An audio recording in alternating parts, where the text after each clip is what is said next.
अध्याय प्रारंभ।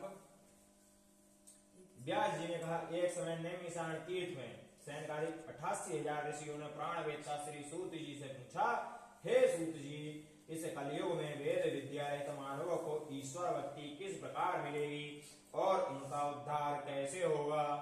हे मुनीश्वर, आप ऐसा कोई व्रत अथवा तप बताइए जिसे करने से मनुष्य थोड़े ही समय में पुण्य प्राप्त कर सके और उसे मन वांछित फल भी मिले। ऐसे मनोरथ पूर्ण करने वाली कथा सुनने की हमारी प्रबल इच्छा है।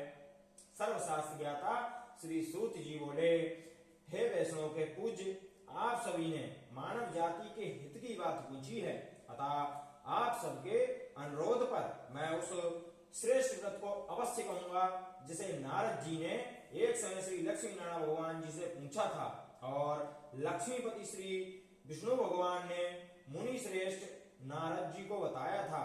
उस कथा को मैं तुम सबसे कहूंगा, अतः ध्यान पूर्वक सुने। किसी समय योगीराज नारद जी दूसरों के हित की इच्छा करके सभी लोगों का भ्रमण करते हुए मृत्यु लोक में पहुंचे।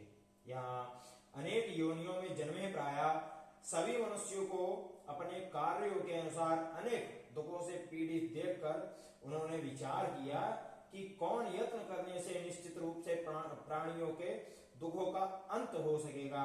ऐसा अपने मन में विचार कर श्री नारद जी विष्णु धाम पहुंचे। बोलिए श्रीमन्नारायण भगवान की जय। कुछ छोड़ दीजिए। श्रीमन्नारायण नारायण नारायण सत्य नारायण नारायण श्रीमन्नारायण नारायण नारायण। ओम नमः शिवाय ओम नमः शिवाय ओम नमः शिवाय ओम नमः शिवाय। श्रीमन्नारायण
तृतीय अध्याय प्रारंभ।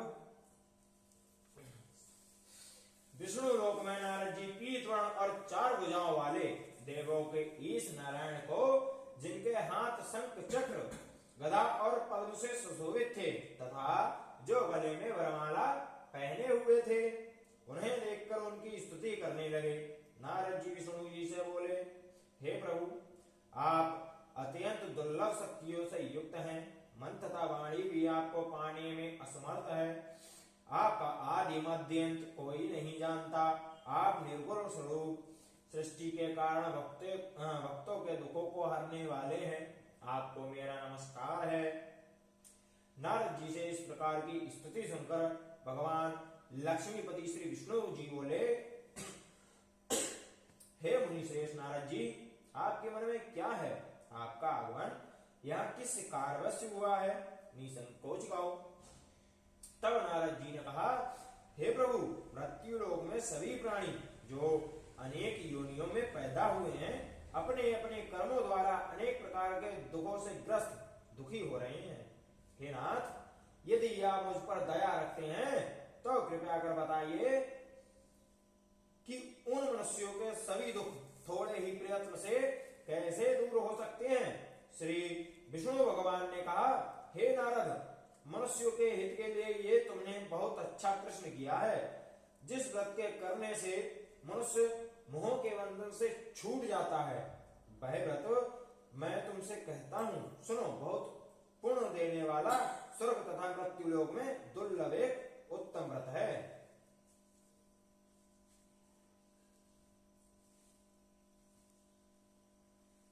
जो आज मैं प्रेमवश कहता हूं, श्री सत्यनारायण भगवान का यह व्रत विधि विधान पूर्वक संपन्न करके मनुष्य इस धरती पर सुख भोग कर मृत्यु के उपरांत मोक्ष की प्राप्ति करता है।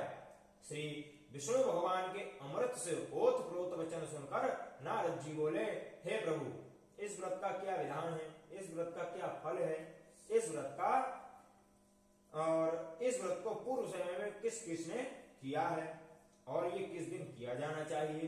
कृपया इस व्रत की विधि और विधान सविस्तार कहें, मुझे ये सब सुनने की तीव्र इच्छा है। श्री विष्णु भगवान जी बोले, हे नारद, सभी प्राणियों के दुखों सुखों को दूर करने वाला यह व्रत सभी स्थानों पर विजयी कराने वाला अमोघ अस्त्र है। भक्ति और श्रद्धा से युक्त मनुष्य किसी भी दिन श्री सत्यनारायण भगवान की संध्या के समय ब्राह्मण एवं बंधु बांधवों सहित धर्म परायण होकर पूजा करे। भक्ति भाव से पूर्ण हो नैवेद्य के लिए कफल, शहद, घी, शक्कर, गुड़, दूध, गेहूं का आटा सवाया लेवे। इन सबको भक्ति भाव से संपन्न हो भगवान श्री सत्यनारायण को अर्पण करे। बंधु बांधवों सहित ब्राह्मणों को भोजन कराए। इसके पश्चात स्वयं भोजन करे।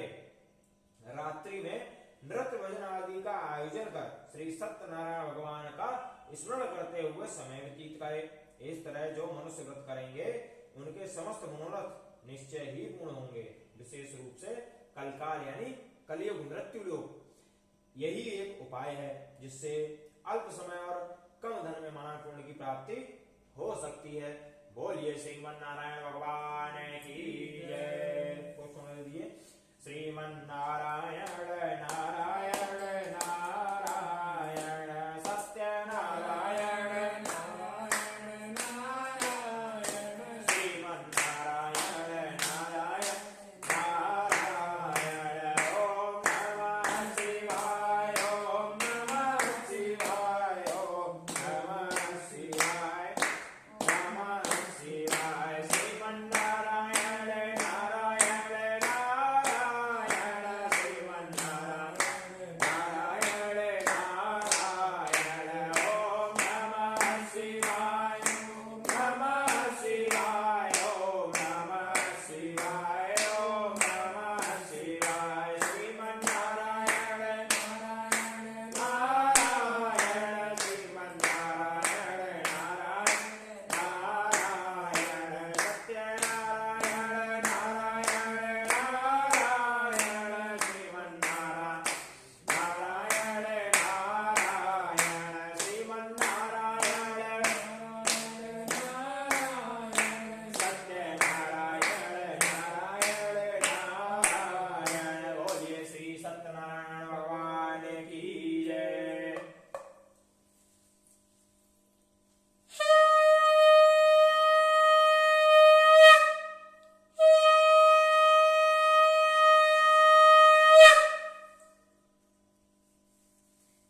श्री सत्यनारायण भगवान प्रतिपदा तृतीय अध्याय प्रारंभ। श्री सूत जी बोले, हे ऋषियों, जिन्होंने पहले समय में इस व्रत को किया है, अब मैं उनका इतिहास कहता हूँ, कृपया आप ध्यान पूर्वक सुने। सुंदर काशीपुरी नगरी में अत्यंत निर्धन ब्राह्मण रहता था। वह ब्राह्मण नित्य प्रति भूख प्यास से व्याकुल होकर पृथ्वी पर भ्रमण करता था।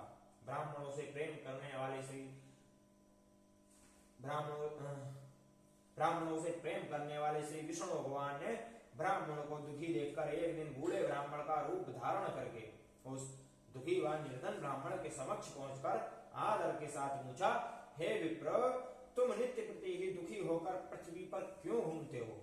हे श्रेष्ठ ब्राह्मण, ये सब मुझसे कहो, मैं तुम्हारी व्यथा सुनना चाहता हूँ। दलित ब्राह्मण बोला, मैं एक निर्धन ब्राह्मण हूँ, भिक्षा के लिए नित्य प्रति पृथ्वी पर विचरता हूँ। हे भगवान, यदि आप इस समस्या से छुटकारा पाने का कोई उपाय जानते हो तो कृपया कर मुझसे कहें। वृद्ध ब्राह्मण रूप वाले श्री विष्णु भगवान बोले, हे ब्राह्मण श्रेष्ठ, श्री सत्यनारायण भगवान मन वांछित फल देने वाले हैं, अतः तुम उनका पूजन करो।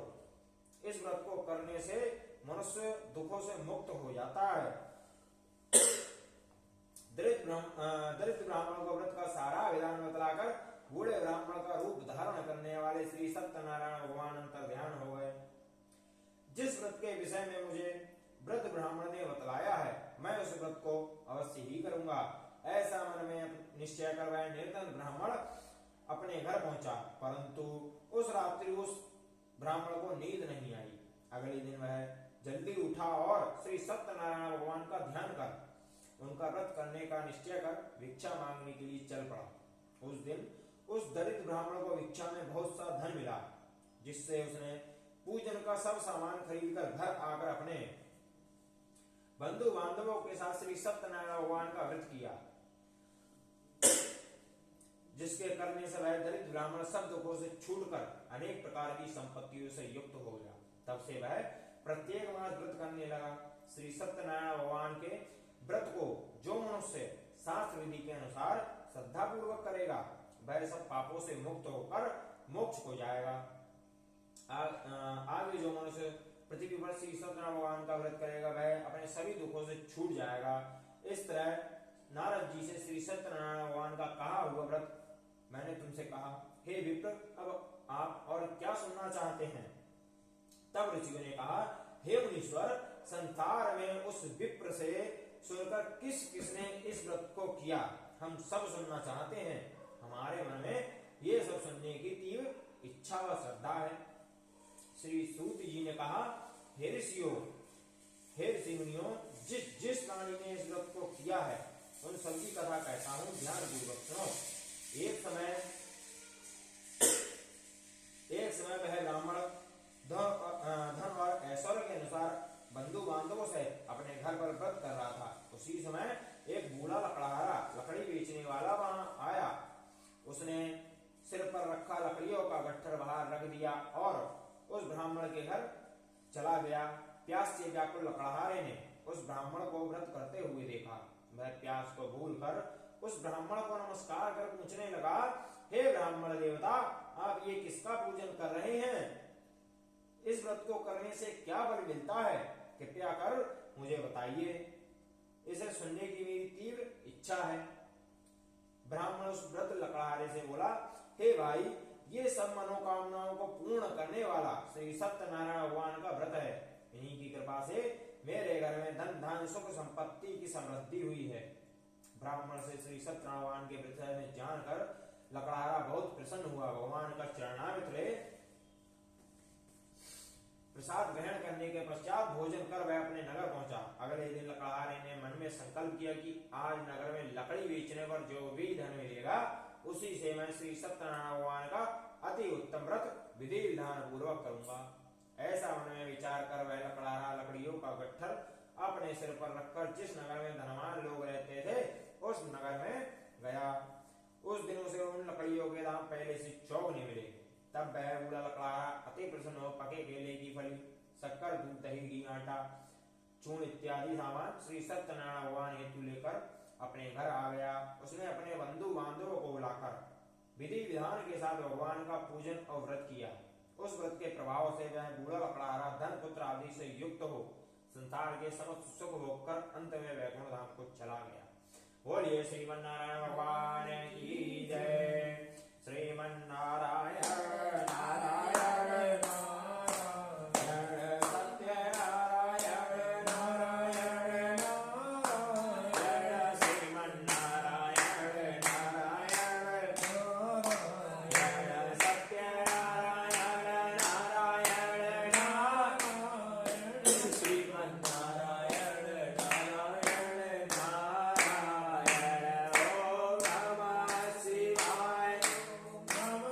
Shiva.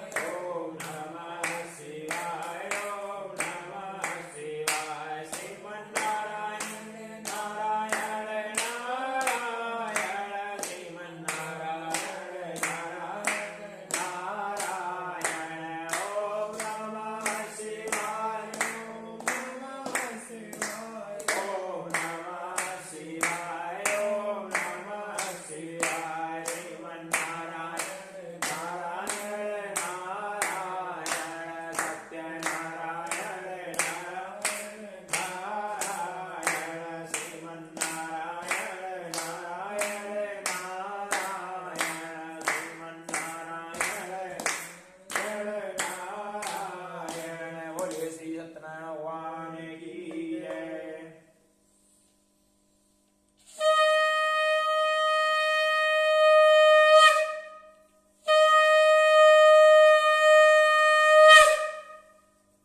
इति श्री सत्यनारायण भगवान व्रत कथा चतुर्थ अध्याय प्रारंभ। श्री सूत जी बोले, हे श्रेष्ठ मुनियों, अब आगे की कथा कहता हूँ। पूर्व काल में उल्लकामुक नाम का महाराजा राज्य करता था। वह सत्यवक्ता और जितेंद्रिय था। वह प्रतिदिन देव स्थान पर जाकर गरीबों को धन देकर उनके कष्टों को दूर करता था। उसकी पत्नी कमल के समान मुख वाली सती साध्वी थी। भद्रशिला नदी के तट पर उन्होंने श्री सत्यनारायण भगवान का व्रत किया। उस समय वहां साधु नाम का एक वैश्य व्यापारी आया। उसके पास व्यापार हेतु बहुत सा धन था। वह वैश्य नाव को किनारे पर ठहराकर राजा के पास आया। राजा को व्रत करते विनयशील वाणी से बोला, भक्ति युक्त चित्त, आप ये किसका पूजन कर रहे हैं? मेरी सुनने की इच्छा और श्रद्धा है, कृपया आप मुझे सविस्तार बताइए। महाराजा उल्लकामुक ने कहा, हे साधु वैश्य, मैं अपने बंधु बांधवों के साथ सर्वशक्ति संपन्न महान शक्तिशाली श्री सत्यनारायण भगवान का पूजन कर रहा हूँ। राजा के भक्ति युक्त वचनों को सुनकर उस साधु नामक वैश्य ने आदर के साथ कहा, हे राजन, मुझे भी इस व्रत का संपूर्ण वृत्तांत समझाइए। मैं भी आपके कथा अनुसार इस व्रत को अवश्य करूंगा। मैं भी संतानहीन हूँ। मुझे पूर्ण विश्वास है कि इस व्रत को करने से निश्चय ही मुझे संतान की प्राप्ति होगी। राजा से व्रत का सब विधान सुनकर व्यापार से निवृत्त हो वह वैश्य व्यापारी आनंद के साथ अपने घर पहुंचा। उस वैश्य ने अपनी पत्नी लीलावती से संतान देने वाले उस व्रत को संपूर्ण वृत्तांत कह सुनाया और स्वयं प्रण किया कि जब मेरे संतान होगी तब मैं इस व्रत को अवश्य ही करूंगा। एक दिन उसकी पत्नी लीलावती आनंदित हो शारीरिक धर्म प्रवृत्त होकर श्री सत्यनारायण भगवान की कृपा से गर्भवती हो गई। 10वें महीने में उसने एक सुंदर कन्या को जन्म दिया। दिनों दिन वह कन्या इस तरह बढ़ने लगी जैसे शुक्ल पक्ष का चंद्रमा बढ़ता है। कन्या का नाम कलावती रखा गया। तब एक दिन लीलावती ने मीठे शब्दों में अपने पति को स्मरण कराया, हे नाथ, आपने जो भगवान का व्रत करने का संकल्प किया था, अब आप उसे पूरा कीजिए। साधु वैश्य ने कहा, हे प्रिय, मैं कन्या के विवाह पर इस व्रत को करूंगा। इस प्रकार अपनी पत्नी को आश्वासन देकर वह साधु वैश्य अपने व्यापार करने दूसरे नगर चला गया। कलावती पितृगृह में व्रत जी को प्राप्त हो गई। एक दिन साधु ने जब अपनी पुत्री को नगर में सखियों के साथ खेलते देखा तो एक दूत कर बुलाकर कहा, हे दूत, हमारी पुत्री हेतु कोई सुयोग वर्ग तलाश करके लाओ। उसकी आज्ञा सुनकर दूत कंचन नगर पहुंचा और देखभाल कर वैश्य की पुत्री हेतु एक सुशील बहन पुत्र खोज कर ले आया। उस सुयोग वर्ग को देखकर वैश्य ने अपने बंधु बांधवों सहित प्रसन्नचित मुद्रा में अपनी पुत्री का विवाह उस वैणिक पुत्र के साथ कर दिया। परंतु दुर्भाग्यवश वह विवाह के समय भी श्री सत्यनारायण भगवान का व्रत करना भूल गया। इस पर श्री भगवान क्रोधित हो गए। उन्होंने वैश्य को श्राप दिया कि तुझे दारुण दुख प्राप्त होगा। अपने कार्य में दक्ष वैश्य अपने जमाई सहित नाव को लेकर व्यापार के लिए समुद्र के समीप स्थित रतन सारपुर नामक नगर पहुंचा। दोनों ससुर जमाई राजा चंद्रकेतु के नगर में व्यापार करने लगे। एक दिन भगवान सत्यनारायण की माया से प्रेरित हुए चोर राजा के धन को चुराकर भागा जा रहा था। राजा के सैनिकों को अपने पीछे तेजी से आते देखकर चोर ने घबराकर राजा के धन को वहीं चुपचाप रख लिया जहां वे दोनों ससुर जमाई ठहरे हुए थे और स्वयं वहां से भाग गया। जब सैनिकों ने उस वैश्य के पास राजा के धन को रखा हुआ देखा तो दोनों को बंधक बनाकर राज दरबार में ले गए और राजा के समीप उन दोनों ससुर जमाई को ले जाकर बोले, हे राजन, हम ये दो चोर पकड़कर लाए हैं, देखकर आज्ञा दें। तब राजा ने उनकी बिना बात सुने ही उन्हें कारावास में डालने की आज्ञा दे दी। इस प्रकार निर्दोष होते हुए भी राजा की आज्ञा से उन्हें कठिन कारावास में डाल दिया गया तथा उनका सारा धन छीन लिया गया। बोलिए श्री सत्यनारायण भगवान की जय। श्रीमन्नारायण नारायण नारायण सत्यनारायण नारायण नारायण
श्री सत्यनारायण प्रतिकथा पंचम अध्याय प्रारंभ।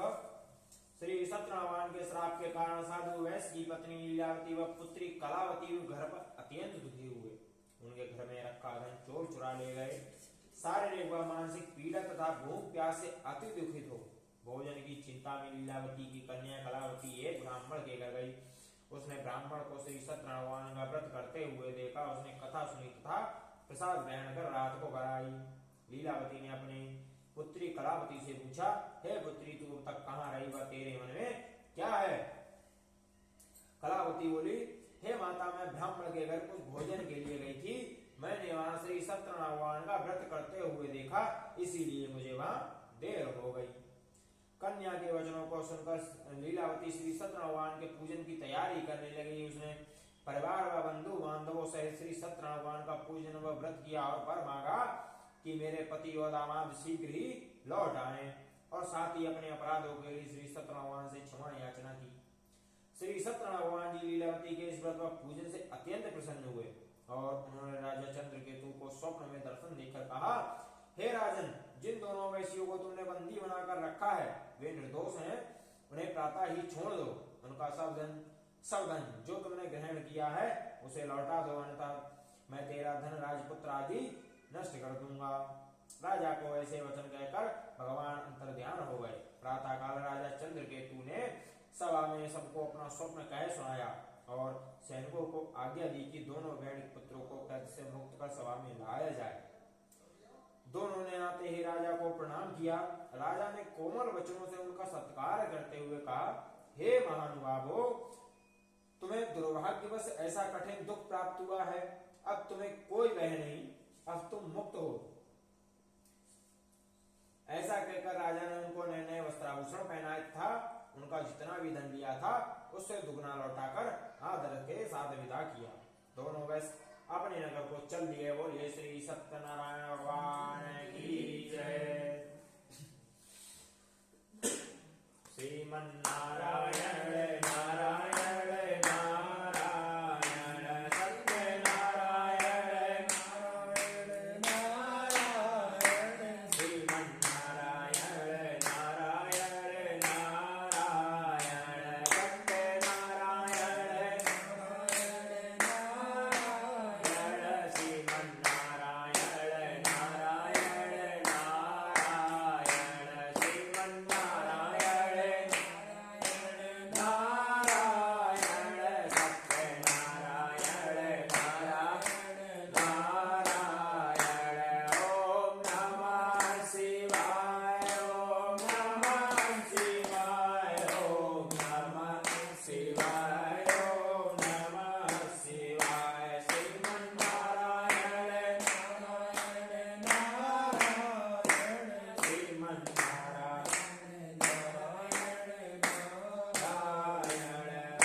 श्री सूत जी बोले, वैश्य ने मंगलाचार करके यात्रा प्रारंभ की और अपने नगर को चला।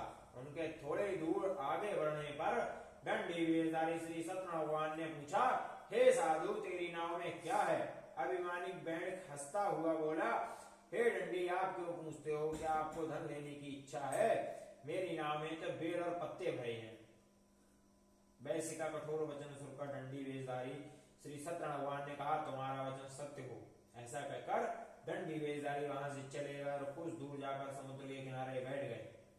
डंडी महाराज की जाने के पश्चात वैश्य ने नित्य क्रिया से निवृत्त होने के बाद नाव को ऊंची उठी देखकर अचंबा किया तथा नाव में बेल पत्ते आदि देखकर मूर्छित और जमीन पर गिर पड़ा। मूर्छा खुलने पर शोक प्रकट करने लगा। तब उसके जमाई ने कहा, शोक ना करो, ये डंडी महाराज का ही श्राप है।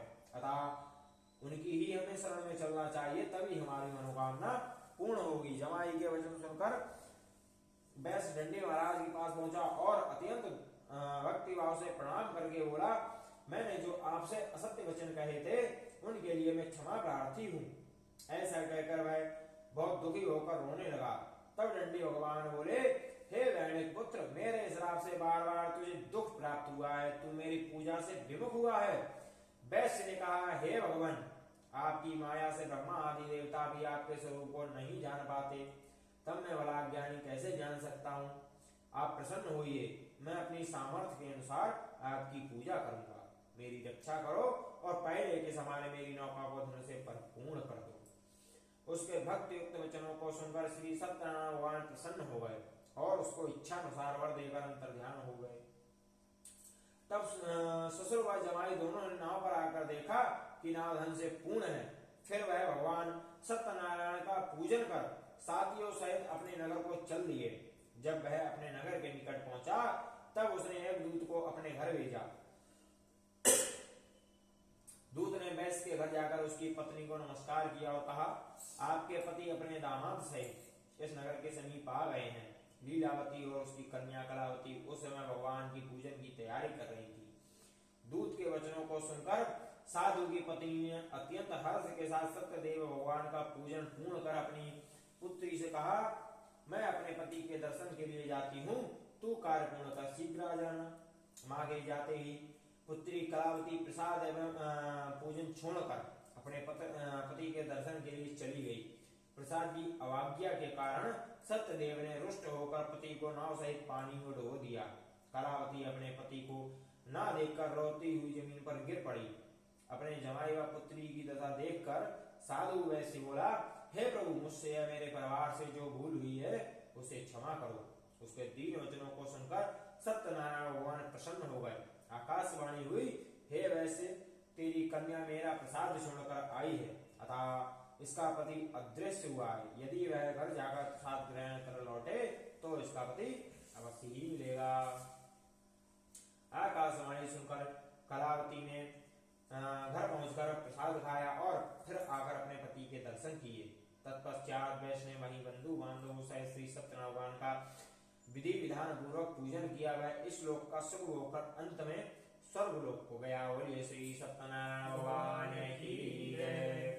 श्रीमन्नारायण नारायण नारायण सत्यनारायण नारायण नारायण श्रीमन्नारायण नारायण नारायण सत्यनारायण नारायण नारायण। ओम नमः शिवाय, ओम नमः शिवाय, ओम नमः शिवाय, ओम नमः शिवाय। श्रीमन्नारायण नारायण श्रीमन्नारायण नारायण नारायण सत्यनारायण नारायण श्रीमन्नारायण नारायण नारायण सत्यनारायण नारायण श्रीमन्नारायण नारायण श्रीमन्नारायण नारायण नारायण। बोलिए श्री सत्यनारायण भगवान की जय।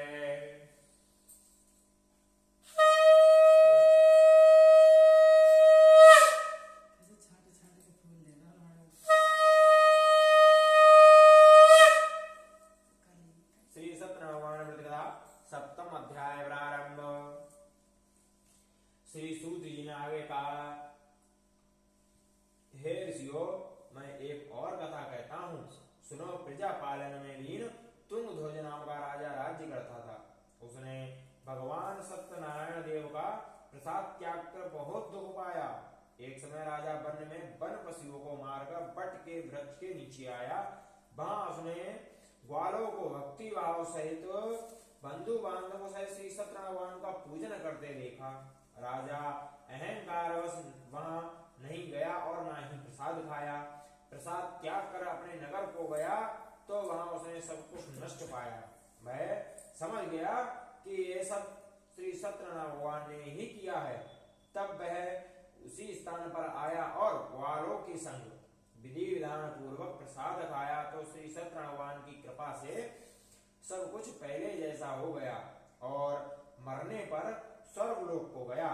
जो मनुष्य इस परलम दुर्लभ व्रत को करेगा, श्री सत्यनारायण भगवान की कृपा से उसे धन धान्य की प्राप्ति होगी और निर्धन धनी बंदी बंधन से मुक्त होकर निर्भय हो जाता है।